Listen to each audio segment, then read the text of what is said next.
Good day mga tol. So ayan, pabiyahe tayo ngayon ng JAD Racing which is sa Pasig, Manggahan para kunin yung dual tip freezer copy natin ng JAD Racing Power Pipe. So yan, biyahe na tayo, kakaot ka lang ng trabaho. Siyempre, sinundo mo pa si Mrs.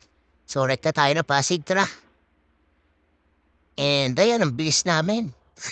Nakarating kami ng JAD.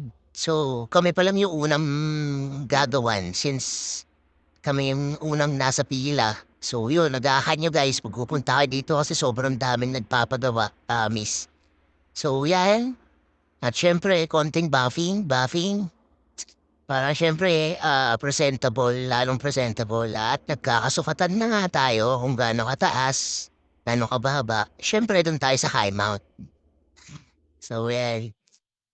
At syempre, magpapakabit tayo na itong bump sensor kahit stock ECU pa lang naman tayo. So yun, para hindi mahirapan yung tuner sa pagbabasa ng AFR.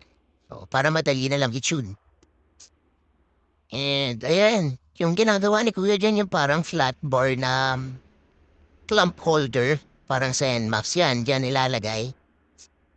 So yun, sobrang quality tapos sobrang galing nilang mag-polish. Sobrang linis ng gawa, ganon. Sa madaling salita. So, yan, pinapolish lang. At ang pinakamaganda pa dito, may rubber yung clampman. So, unlike sa iba na walang rubber, since stainless to, bilis magasgasan. So, yun, alam mo naman, maselan tayo sa pipe. So, ayoko namang basta-basta nagagasgasan yung pipe natin. Kasi hindi naman siya mura. So, yun, after na ito, kinakabit na nila. So, after na ito, magte-test drive na tayo.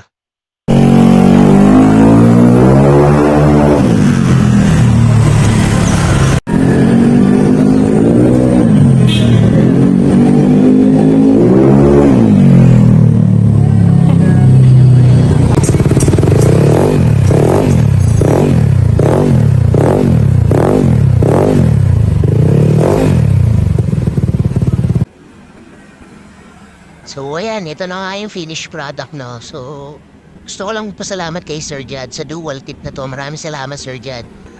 So, yan, sobrang quality, sobrang hindi basta-basta yung pyesa na ginamit sa pipe na to. So, paggawa na kayo, PM nyo lang sa Sir Jad.